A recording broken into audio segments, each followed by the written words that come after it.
I find myself in a predicament, entangled in a web of familial expectations and financial disputes within my marriage. The notion of inheriting my rightful share seems to be slipping away, overshadowed by the relentless pursuit of wealth by my husband and mother-in-law. In the realm of matrimony, one would assume that an inheritance is a natural entitlement. Yet in my case, it appears to be an elusive right, as both my husband and mother-in-law exhibit an unwavering fixation on money. Their covetous tendencies extend beyond mere possession, venturing into the audacious territory of claiming my late father's hard-earned legacy as their own. The audacity of surrendering my father's amassed wealth to these individuals is inconceivable. Unforgivable, in fact. My resolve strengthens with each passing day, and I am determined not to succumb to their voracious desires. Allow me to introduce myself. A 44-year-old navigating the complexities of a 20-year-old marriage. Amidst the delicate balancing act of household responsibilities and a demanding job, my husband John, aged 46, toils away at a supermarket near the station. Our paths crossed during my university years, a chance encounter at the very supermarket where I held a part-time job. Casual dating evolved into marriage at the age of 24, and our union now includes our son, Bill, who recently embarked on his journey into university life this spring. The fabric of my life is woven with fulfilling responsibilities, but a disquieting undercurrent persists: my husband's reckless spending habits. While the right to spend our hard-earned money is undeniable, his unrelenting demands for additional funds, accompanied by a lack of transparency, only serve to exacerbate the situation. In the presence of my husband and his parents, financial matters become a battleground. My resistance to their insatiable demands is met with vehement opposition, and the atmosphere becomes charged with tension. My son, Bill, thankfully, shares my sentiments towards his grandparents and ensures his absence whenever they make an appearance. However, a startling revelation from Bill unveils a new layer of turmoil. The revelation of my husband's infidelity, witnessed firsthand by our son, leaves me more disheartened than angry. Bill, advocating for a divorce, echoes my sentiments. Though reassured by my son's support, I decide to confront my husband before taking any drastic steps. As I prepare to address the issue, an unexpected intrusion occurs. My husband and his parents barge into our living room. Seemingly innocuous, their visit takes a turn when my husband proposes an extravagant trip to Hawaii, accompanied by a demand for a substantial sum of $5,000. Frustration reaches its peak, prompting me to confront them not only about their financial expectations, but also about my husband's infidelity.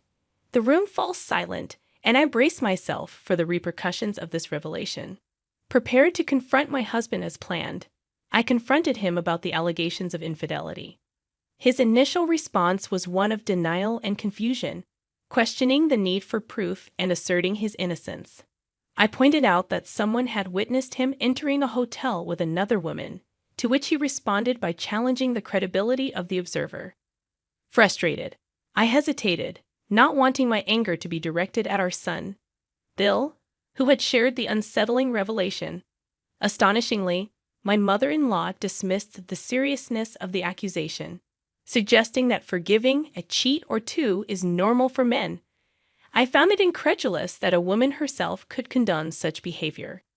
However, the urgency shifted to their demand for money for a Hawaii trip, a distraction my husband readily embraced, leaving the matter of his infidelity unresolved. Exasperated with these constant financial disputes and moral insensitivity, I decided that it was time to sever ties. Calmly, I announced that we were getting a divorce. In response, my husband threatened to claim my parents' mansion as part of the property division if the separation proceeded. As tensions escalated during our argument, my cell phone rang, interrupting the heated exchange. It was my uncle, my father's brother, bearing unsettling news. My father had collapsed, lost consciousness, and was rushed to the hospital by ambulance. Urgently summoned to the hospital, I explained the situation to my husband and his parents before departing. Upon arriving at the hospital, I discovered that my father was stable, but not in optimal condition. My father, age 67, had dedicated his life to the family business, overcoming initial challenges to provide a comfortable life for us. The news of his sudden health crisis left me emotionally shaken, prompting me to reflect on his irreplaceable role in my life. Days later, my father regained consciousness, alleviating some concerns. Visiting him with Bill, we shared a moment of relief and concern. However, the doctor's subsequent call revealed the severity of my father's condition, exacerbated by years of overwork. In the following days, my father passed away, and grief enveloped me. Throughout this difficult time, Bill remained a steadfast source of support. As an only child, I shouldered the responsibility of funeral preparations, and my husband's indifference only heightened my emotional burden. At the funeral, my in-laws made an appearance, expressing admiration for the family home and insensitive curiosity about its value. In the aftermath of the memorial services, while attempting to come to terms with my father's passing, my in-laws, father-in-law, and mother-in-law made a sudden visit. Their focus, however, remained on the materialistic aspects, with my mother-in-law fixating on the grandeur of the house and my father-in-law probing into its potential value. Their departure, seemingly content with their financial inquiries, left me speechless.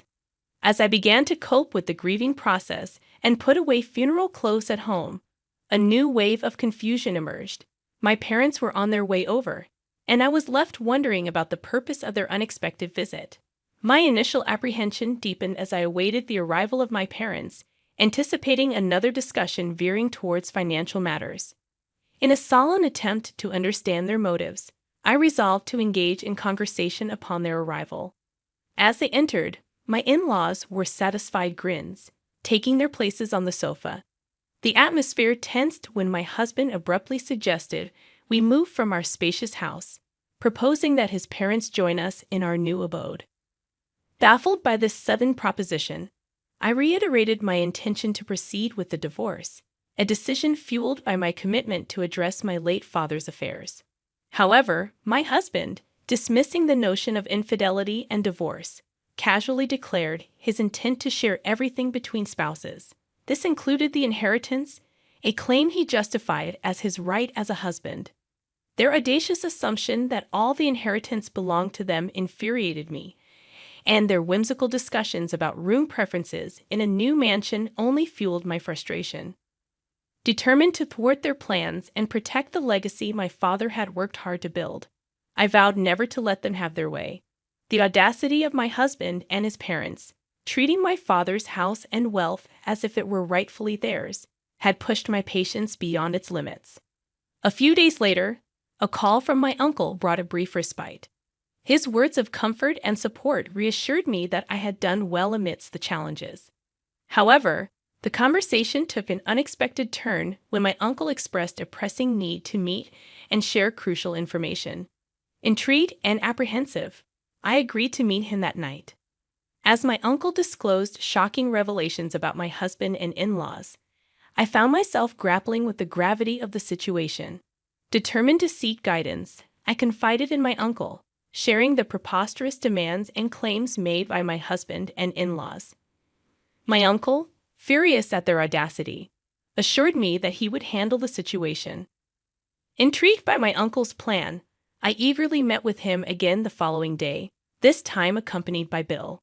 The plan unfolded, aiming to enlighten Bill about his father and grandparents and prepare him for the challenging road ahead. Braced for the confrontation, I summoned my in-laws to our house, bringing together the 6 of us, my husband, Bill, and the 3 of them. The discussion centered around the prospect of all 6 of us living in my family home. The proposal caught them off guard, and after confirming their seriousness, my mother-in-law enthusiastically endorsed the idea, expressing eagerness to live in what she deemed a dreamlike mansion. The elation, however, was short-lived.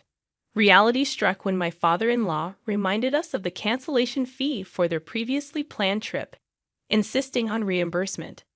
Appalled by their audacious demands, I realized the depth of their selfishness. Unfazed, My mother-in-law reassured us that they would recoup the money soon enough, dismissing the urgency of the situation. Accustomed to my husband and in-laws' relentless pursuit of money, I had grown somewhat immune to their schemes. However, Bill, unaccustomed to their blatant money-grabbing tendencies, appeared visibly upset and angered by their audacity. In an attempt to soothe him, I gently patted Bill's shoulder, assuring him that we would handle the situation. As the conversation revolved around the proposed move into my family home, I decided to play along, knowing well that their assumptions were far from reality. John, my husband, questioned the logistics of the move, displaying an unusual sharpness in his tone. Attempting to deflect the tension, I explained that Bill and I would go ahead to prepare the house, emphasizing that it was a considerable task requiring early action. However, John's skepticism lingered, and he questioned Bill's ability to handle household tasks, especially since he was still a student. I managed to navigate the conversation by suggesting that Bill could manage his responsibilities, though John continued to resist over trivial matters. Despite his resistance, my mother-in-law remained in good spirits, seemingly oblivious to the underlying tension. The conversation inadvertently shifted towards the size of the mansion and the number of rooms, with my mother-in-law expressing excitement. Seizing the opportunity, I assured them that they could choose their rooms first and even proposed a gradual process of tidying up, considering my work schedule. My calculated responses allowed me to temporarily deflect their expectations, leaving them satisfied with their perceived victory. In my mind, I harbored a plan to undermine their assumptions and bring them down from their lofty expectations. The moving day was set a month later, and I eagerly anticipated the final showdown. On the decisive day, my husband and in-laws arrived with a moving truck, expecting to take possession of what they believed to be their new home. Bill and I awaited them in front of the entrance. Ignoring my husband's attempt at humor, I observed the sparkles of excitement in my in-laws' eyes. Little did they know that the impending revelation would shatter their illusions. As my husband made light of the situation, the gate opened, and my uncle, my father's brother, emerged from the house.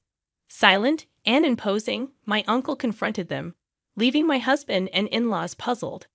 It became evident that my husband barely remembered my uncle from the funeral.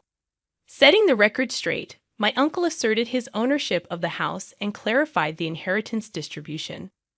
The shock on my husband and in-laws' faces grew as they realized the gravity of their misconceptions.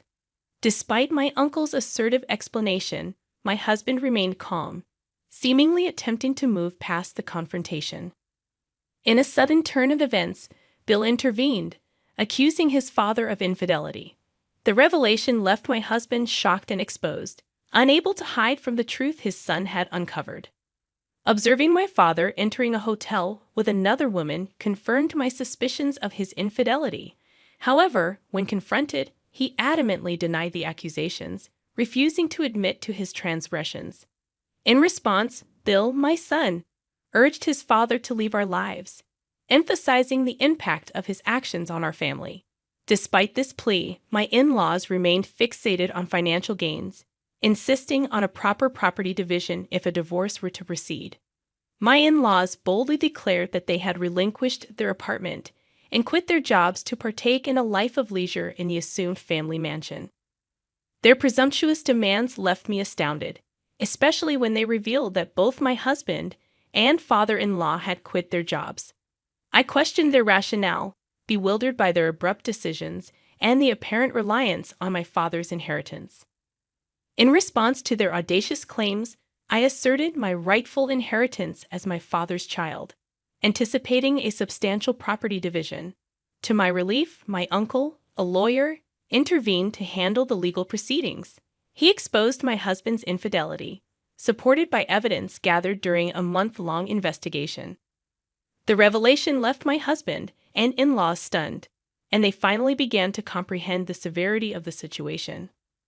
With my uncle's guidance, I firmly informed them to handle all matters through legal channels and requested they never show their faces to me again. Despite a momentary glare from my husband, they left, and I expressed my gratitude to my uncle for his invaluable support. Following the legal proceedings, Bill and I moved into the family home, fulfilling my father's and grandfather's wishes. Grateful for the opportunity to live in a house filled with memories, I thanked my uncle for the life-changing experience. Bill, having learned from his uncle's guidance, dedicated himself to his studies, aspiring to become a successful lawyer. My ex-husband and his parents found themselves in a challenging situation, residing in an old apartment and struggling to secure new employment. The consequences of their actions began to unravel as my ex-husband reached out for financial assistance. However, having severed all ties, I refused to lend him money, enforcing the newfound estrangement. In the aftermath, my ex-husband's life took an unexpected turn. He resorted to part-time and day jobs, attempting to navigate the consequences of his choices. Their elaborate plan to borrow money for a non-existent luxury trip further exposed the depths of their deception. Grateful for the weight lifted off my shoulders, I focused on my career, with the immediate goal of witnessing Bill successfully graduate from college. I acquired a $50,000 house using the elderly man's funds, and Vivien proudly displayed her bank book, boasting about the purchase. Despite my attempts to maintain composure and avoid surprise, laughter overcame me. In response to her inquiry about my amusement, I continued laughing openly. The eldest son's wife seemingly aimed to leave me speechless, but instead of retorting, I chuckled unabashedly before regaining my composure. I looked at her, and with a touch of sympathy, uttered, "Sorry for you. My name is Rita, and since marrying my husband, who is a decade my senior, I've been a subject of gossip. He was already affluent, owning multiple companies and substantial wealth. Marrying a significantly older man, especially one with such financial standing, led people to assume I was after his money. However, I genuinely never coveted his wealth. In reality, my husband grew up in poverty after his father's disappearance due to gambling. Living in the same apartment complex where I was the landlord's daughter, we became childhood companions. As a child, I confessed my feelings to him, only to be rejected with laughter and a promise to reconsider when I was older. Even when he moved to New York, we continued corresponding. Despite my repeated confessions, he maintained the stance that I was too young. Our communication persisted even through high school, where he expressed surprise at my continued affection. Upon graduating high school and starting university, I confessed once more, receiving a response that he'd consider my confession once I broadened my perspectives in university. Throughout my 4 university years, my feelings for him remained unwavering. Upon graduation, I confessed again, and this time, he bashfully acknowledged my consistent love. At 23, I began working while he, at 33, garnered attention for his thriving business ventures in New York. Eager to marry, he promised to do so once his company achieved success. Living together at the time, I diligently attended to household chores and prepared his favorite meals, awaiting his return. There were moments of doubt about his feelings, but when questioned, he admitted to initially considering my affection a childhood crush. Surprised by my persistent confessions in high school and college, he began to feel shy and self-aware of his feelings. Despite concerns during my college years that I might find someone else, he assured me he had no time for romance due to intense focus on studying and overcoming his impoverished background. Both of us remained confident that we would never betray each other. We always had a harmonious relationship, even amidst the news of various couples in our circle going through divorces. The concept of divorce seemed distant and irrelevant to us. With my husband amassing a $12 million fortune, some people, aware of our 10-year age gap, assumed I married him for his wealth or speculated about insurance benefits upon his demise. While some understood our long history together since my infancy and didn't jump to such conclusions, there were those who stubbornly clung to misguided beliefs. Despite the occasional gossip during social gatherings, where people assumed my husband had never experienced poverty and unfairly judged us based on societal assumptions about privilege, I remained unfazed. Whenever I noticed disapproving looks from my husband, I'd simply advise him to smile and brush off the rumors. Our love stood steadfast, unaffected by external opinions. My husband had complete trust in me, choosing to believe in our bond regardless of the skepticism around us.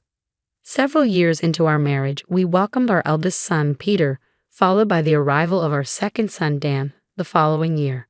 As a family of 4, we enjoyed financial comfort, Yet my husband and I decided not to disclose our wealth to Peter and Dan.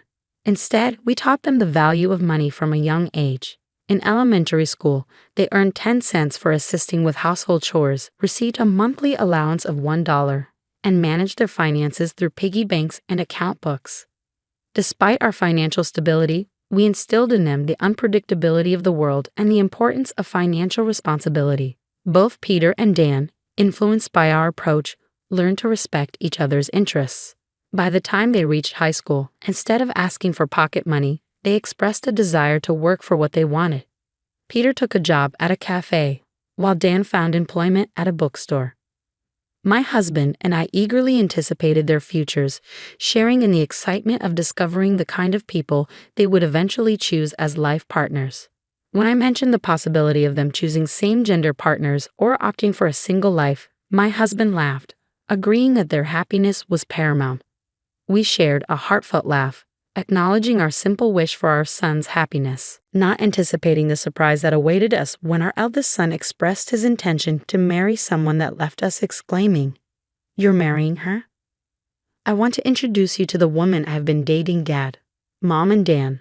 I'm considering marrying her in the future." Even after Peter and Dan graduated from university, started working, and moved out of the family home, we made it a point to have a family dinner once a month.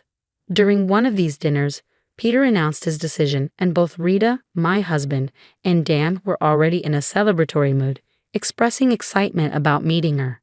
That evening, Peter brought the woman in question to our house. Upon entering, she marveled at our home, expressing aspirations of living in such a fantastic house someday. She exclaimed how wonderful it was, and Peter watched her with a fond smile. When we greeted them, she introduced herself as Vivien, mentioning that she works as a model, although she uses a stage name. Curious, she asked if we knew her, and I admitted that I occasionally glance at magazines but don't pay much attention to the models. She nodded in understanding, suggesting that I might be too old to be familiar with the magazines she appears in. I was taken aback when she added that I might not read the kind of magazines she features in, given my age. Despite the initial shock, I realized she probably didn't mean any harm and was merely making a casual observation. She then asked if my marriage was arranged, to which I replied no, explaining that Peter and I had a love marriage. Vivien, in turn, shared that she and Peter also had a love marriage. Surprisingly, she questioned the longevity of our relationship, considering the 10-year age gap. Sensing a comparison between the lengths of our romances, I pointed out the futility of such comparisons and emphasized that we had a love marriage, just like she and Peter. However, she seemed skeptical and brought up the topic of money, insinuating that we might be pretending for financial reasons. Peter intervened, asserting that our parents had a genuine love marriage, evident in the way they are together. This seemed to halt Vivien's line of questioning.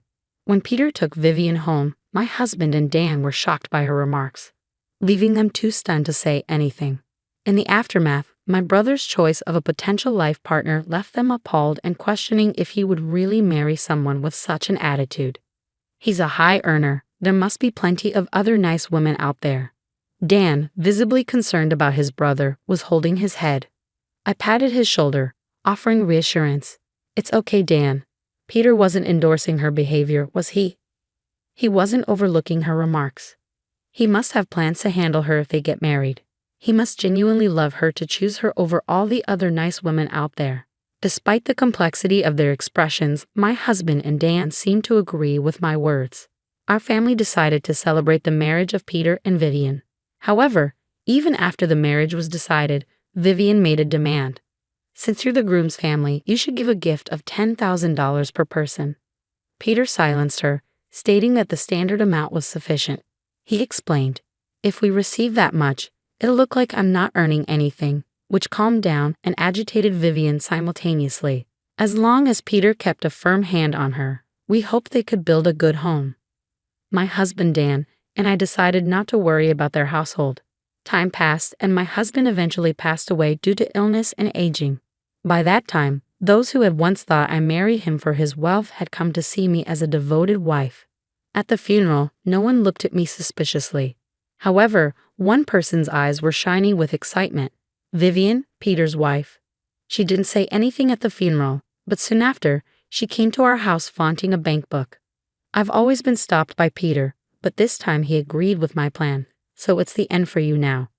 Confused by her words, I burst into laughter upon seeing the bank book. With that bank book, I bought a house for $500,000 with the old man's money. Watching Vivien proudly show off the bank book, I couldn't help but burst into laughter, realizing the huge mistake she had made based on her words and the bank book in her hand. Despite my efforts to keep calm and not be surprised since my husband's death, I couldn't contain my laughter. When Vivien asked why I was laughing so much, expecting defeat, I just laughed in front of her. After finally stopping my laughter, I looked at her and said, "Sorry for you, huh?" She didn't seem to understand, so I pointed at the bank book in her hand. Look at the name carefully. Confused, she realized it was Peter's bank book. Bursting into laughter again, I couldn't help but find humor in the mix-up. I clarified, "The first character of Peter's name and my husband Paul's name are the same, right?" As I laughed, Vivien, embarrassed, pleaded not to be laughed at. She had mistakenly thought it was her father-in-law's bank book and even borrowed his ID from a black bag at the funeral. However, it turned out the bag belonged to her own husband, Peter. Despite the mix-up, I managed to buy a house for $500,000 with it. When Vivien questioned if I had $500,000 to borrow a house, I responded, "Well, Peter was with me, so I had him do it." I found the situation increasingly hilarious. Vivien discovered a bank book in her husband Peter's bag, and it seemed she suggested buying a house with the account holder, Peter. Judging by the amount in the bank book, she proposed buying a $500,000 house. Since Peter and Vivien were living in an apartment, Peter might have thought it was time to invest in a house. For Peter, it was merely buying a house with his earned money, but Vivien mistakenly thought it was my husband's bank book and believed she could use it. Not being the account holder, I thought it might be the bank book with my husband's insurance money. The beneficiary of my husband's insurance was me, and normally you can't use the account of someone who has passed away, right? Vivien's face turned red at my words. Then Peter and Vivien's parents appeared at our house. "Ah, I thought you'd be here," Peter said nonchalantly as Vivien's parents, looking pale, came to me, bowing repeatedly. They apologized for their daughter's rudeness. As I was surprised, Vivien's parents explained what had happened. After Peter and Vivien decided to buy a house and completed the contract, an excited Vivien texted her mother, saying, "Got a mansion with the dead father-in-law's insurance money. I'll invite you over once we move in." Now I'm going to brag to the money-hungry mother-in-law about buying a house with the money she was supposed to get. In a panic, her mother showed the message to her father, and they both contacted Peter in a hurry. Peter calmed them down, saying, "Ah, I see," and brought them to our house. I always kept an eye on Vivien, expecting her to mess up sometimes, but I never thought she'd mix up my bank book with Dad's. I didn't think she'd make such a blunder. Peter laughed as much as I did when he realized Vivien's mistake. Vivien's parents told her to apologize, their faces still pale. But Peter and I continued to laugh, creating a chaotic scene. Once we stopped laughing, Vivien's parents apologized and said, "We're truly sorry for what our daughter did." Seeing her parents flustered, Vivien also apologized to us.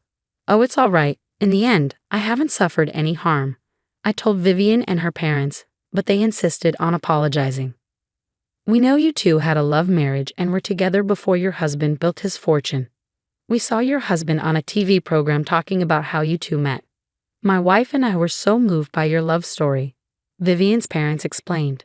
I exclaimed in surprise as I didn't know anything about it. Peter, sitting next to me, said, "Ah, I thought Mom didn't know. Dad couldn't stand seeing Mom misunderstood, so he talked about it everywhere, and it reached the ears of a TV station. They thought it was a great story and broadcasted how Mom and Dad met. Was that what he was asking about a few years ago when he wanted to tell people our story? Ah, I guess you did give the okay. I thought it was just for casual conversation." As my face turned as red as Vivien's, who was still embarrassed by her blunder, I realized the legacy my husband had left behind. Our daughter had caused such a disgrace. "If Peter wants to divorce her after this," Peter, looking puzzled, replied, "What? I have no intention of divorcing her even after what she did. Like Mom said, there was no harm done, and I would have stopped her if it looked like there would be. I married her, including her occasional blunders, because I love her. I'll take responsibility for her actions, so please don't worry." Peter said this with a refreshing smile. Vivien hugged him, and her parents were in awe, praising Peter for his kindness. When Dan, the younger son, heard about it later, he said, "I just can't understand my brother's thinking," looking skyward. When I asked Peter why he loved her so much, he said, laughing, "She's never boring to watch." Remembering how he made me laugh during my grief after my husband's death, I felt I understood what he meant. Being with her probably meant no time for minor worries or sulking.